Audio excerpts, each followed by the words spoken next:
ലോകത്തെമ്പാടും communist പാർട്ടികൾ നാമാവശേഷമായ സമയത്തും ഇന്ത്യയിൽ കമ്മ്യൂണിസ്റ്റ് പാർട്ടി എന്ന പേരിൽ പാർട്ടികൾ പ്രവർത്തിച്ചു വരുന്നു എന്നുള്ളതായിരുന്നു നമ്മുടെ ഒരു പ്രത്യേകത.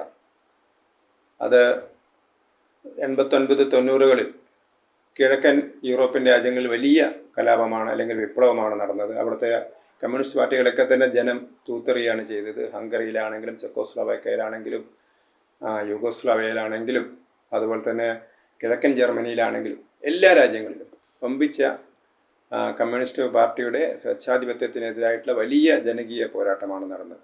അങ്ങനെ എല്ലാ കമ്മ്യൂണിസ്റ്റ് ഭരണങ്ങളും കൊഴിഞ്ഞു വീണു. പക്ഷേ ഇന്ത്യയിൽ കമ്മ്യൂണിസ്റ്റ് പാർട്ടി അതിശക്തമായിട്ട് നിലനിന്നു. അവർക്ക് 3 സംസ്ഥാനങ്ങൾ അവർക്ക് ഭരണമുണ്ടായിരുന്നു. 1977 മുതൽ 2011 വരെ 34 വർഷമാണ് പശ്ചിമ ബംഗാൾ. ലോകത്ത് അതൊരു വലിയ റെക്കോർഡ് തന്നെയാണ്. 34 വർഷം ഒരു പാർട്ടി, കമ്മ്യൂണിസ്റ്റ് പാർട്ടി ഒരു സ്ഥലം ഭരിക്കുക എന്നുള്ളത്.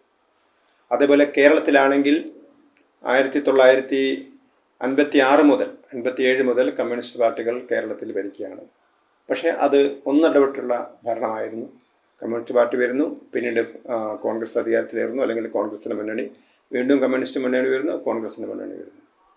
ത്രിപുരയിലാണെങ്കിൽ ഇതേ സ്ഥിതി തന്നെയാണ്. പക്ഷേ ത്രിപുരയിൽ വന്നത് കുറച്ച് വൈകിട്ടാണ്. പിന്നീട് കോൺഗ്രസ് അധികാരം തിരിച്ചു പിടിച്ചു. പക്ഷേ കോൺഗ്രസിൻ്റെ കയ്യിൽ നിന്ന് വീണ്ടും കമ്മ്യൂണിസ്റ്റ് പാർട്ടി അധികാരം തിരിച്ചു പിടിക്കുകയാണ് ചെയ്തത്. അങ്ങനെ 3 സംസ്ഥാനങ്ങളിൽ ഉണ്ടായിരുന്ന കമ്മ്യൂണിസ്റ്റ് പാർട്ടി, ആ കമ്മ്യൂണിസ്റ്റ് പാർട്ടിയിൽ ഏറ്റവും ശക്തമായത് 1964 അവരുടെ പിളർപ്പോടുകൂടി CPIM ആണ് വലിയ ശക്തമായ പാർട്ടിയാണ്.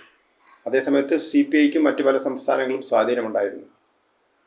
ഈ CPIM 1964 ചൈനീസ് അനുകൂല നിലപാടിൻ്റെ പേരിൽ, കാരണം CPI സോവിയറ്റ് അനുകൂല നിലപാടാണ് എടുത്തത്, CPIM ആകട്ടെ ചൈനീസ് അനുകൂല നിലപാടാണ് എടുത്തത്. അങ്ങനെ ഏതൊരു വിദേശ സാമ്രാജ്യത്വ ശക്തിയുടെ കൂടെയാണോ തങ്ങൾ യോജിച്ച് നിൽക്കേണ്ടത് എന്നതിൻ്റെ പേരിലാണ് ഈ പാർട്ടികൾ തമ്മിൽ ഭിന്നതയുണ്ടായത്.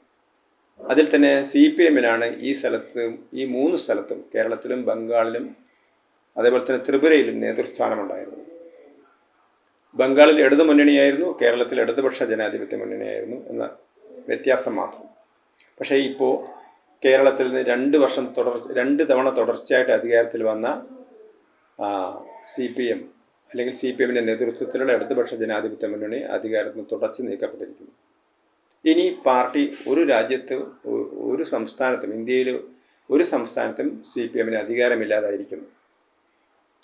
ഇത് CPIമിനെ സംബന്ധിച്ചിടത്തോളം അതിശക്തമായ തിരിച്ചടിയാണ്. കാരണം മുമ്പ് AK ഗോപാലനൊക്കെ പാർലമെൻറ്റിലെ പ്രതിപക്ഷത്തിൻ്റെ ഏറ്റവും വലിയ മുഖമായിരുന്നു. 35 അംഗങ്ങളും 42 അംഗങ്ങളൊക്കെയാണ് CPIമിനുണ്ടായിരുന്നത്. 2004 അവർ UPA സർക്കാരിനെ പുറത്തുനിന്ന് പിന്തുണച്ചു. അന്നും അവർക്ക് നിരവധി അംഗങ്ങൾ പ്രതിപക്ഷത്ത് പാർലമെൻറ്റിൽ അവരുടെ കൂടെ ഉണ്ടായിരുന്നു. പക്ഷേ ഇന്ന് CPM തമിഴ്നാട്ടിലൊക്കെയുള്ള DMKയുടെയൊക്കെ സഹായത്തോടുകൂടി 2-3 അംഗങ്ങളായിട്ട് അവർ മാറിയിരിക്കുന്നു. ഏറ്റവും ഒടുവിൽ കേരളത്തിൽ അവർക്ക് അധികാരം നഷ്ടപ്പെട്ടിരിക്കുന്നു. ബംഗാളിൽ തിരിച്ചു വരാനുള്ള എല്ലാ സാധ്യതകളും അവർക്ക് ഇല്ലാതായിരിക്കുകയാണ്. ഇപ്പോൾ പലരും പറയുന്നുണ്ട് CPM തിരിച്ചു വരുമെന്ന് പറയുന്നുണ്ട്. കാരണം CPIമിൻ്റെ ഓഫീസുകളൊക്കെ തുറക്കാൻ, കാരണം കഴിഞ്ഞ 15 വർഷമായിട്ട് CPIമിനെ അടിച്ചമർത്തുകയായിരുന്നു മമതാ ബാനർജി ചെയ്തത്.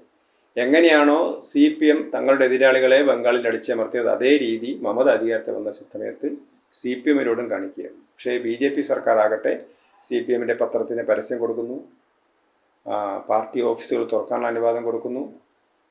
അങ്ങനെ വർഷങ്ങളായിട്ട് അടച്ചു കിടന്ന പാർട്ടി ഓഫീസുകൾ, കാരണം എതിരാളികൾക്ക് കൂടി രാഷ്ട്രീയ പ്രവർത്തനം നടത്താൻ അനുവദിക്കണം എന്നുള്ള ഒരു ഇൻക്ലൂസീവ് പൊളിറ്റിക്സാണ് BJP കൈക്കൊണ്ടിരിക്കുന്നത്. പക്ഷേ BJP ഉള്ളത് കൊണ്ട് മാത്രം CPIമിന് അങ്ങനെ ബംഗാളിൽ വളരാൻ കഴിയില്ല. ഇന്നവർ ന്യൂനപക്ഷ മേഖലകളിൽ മാത്രമാണ് കേന്ദ്രീകരിച്ചിരിക്കുന്നത്. ബംഗാളിൽ അവർക്കിനി തിരിച്ചു വരാനുള്ള യാതൊരു സാധ്യതയുമില്ല. കേരളത്തിലും അതിശക്തമായ CPM വിരുദ്ധ വികാരമാണ് ഉണ്ടായിരിക്കുന്നത്. അതുകൊണ്ട് തന്നെ ഇന്ത്യയിൽ കമ്മ്യൂണിസ്റ്റ് പ്രസ്ഥാനത്തിൻ്റെ ഭാവി അവതാളത്തിലാണ്. ആ പാർട്ടി നടത്തിക്കൊണ്ടുപോകാനുള്ള ഫണ്ട് ഉണ്ടാക്കാൻ പോലും CPM ബുദ്ധിമുട്ടുന്ന ഒരു അവസ്ഥയിലേക്കാണ് പോയിരിക്കുന്നത്. നേരത്തെ അവർക്ക് കോൺഗ്രസ് ഭരണകാലത്ത് ബുദ്ധിജീവികളുടെ ഇടയിലും സർവകലാശാലകളിലും മറ്റ് സ്ഥാപനങ്ങളിലും വിദ്യാഭ്യാസ സാംസ്കാരിക സ്ഥാപനങ്ങളിലൊക്കെ അവർക്ക് പ്രതികളുണ്ടായിരുന്നു, അല്ലെങ്കിൽ കോൺഗ്രസ് അവരെ പ്രോത്സാഹിപ്പിച്ചിരുന്നു. പിന്നീടാണ് CPM നേരിട്ട് അധികാരത്തിലേക്ക് എത്താൻ തുടങ്ങിയത്.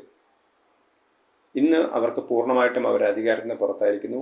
ഒരു കേന്ദ്രീകൃത പാർട്ടി സംഘടന പോലും, പറയുമ്പോൾ പോളിറ്റ് ബ്യൂറോയും കേന്ദ്ര കമ്മിറ്റിയും ഒക്കെ ഉണ്ടെങ്കിൽ പോലും ഒരു ജനാധിപത്യപരമായിട്ട് ഉൾപാർട്ടി ജനാധിപത്യത്തോടുകൂടി തുറന്ന ചർച്ചയോടുകൂടി മുന്നോട്ട് പോകാൻ കഴിയുന്ന ഒരു പാർട്ടി അല്ലാതായിട്ട് CPM മാറിയിരിക്കുന്നു. കുറച്ച് കാലമായിട്ട് CPMനെ നയിച്ചിരുന്നത് പിണറായി വിജയൻ്റെ ഒരു ഏകാധിപത്യ പ്രവണതയായിരുന്നു. അന്ന് ഒരാൾ പോലും പാർട്ടിയിൽ അദ്ദേഹത്തിനെതിരെ ശബ്ദിക്കാൻ CPMന് ആരും ഉണ്ടായിരുന്നില്ല എന്നുള്ളതാണ് അവർ പറയുന്നത്.